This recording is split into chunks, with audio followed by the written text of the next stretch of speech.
Ipakita ko sa inyo kung paano mag-wiring ng wireless remote switch. Madali lang to. Kuha tayo ng wire para masupplyan yung socket natin.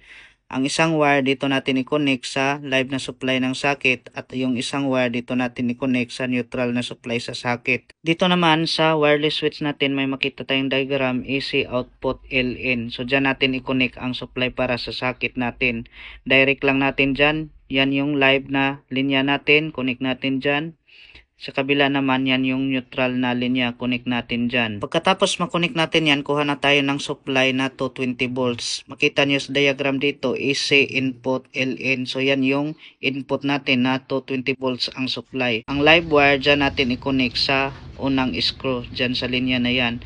Ang neutral line dyan natin i-connect sa pangalawang screw. Lagyan na natin ng bulb para masubukan na natin. Ngayon, subukan natin i-switch on kung gumagana. So switch on natin. Yan, makita nyo, gumagana naman. Dito i-off, gumagana rin yung off. So, goods. Maraming paggamitan nito sa wireless remote switch natin. So, kayo na ang bahala kung saan ninyo ito gagamitin.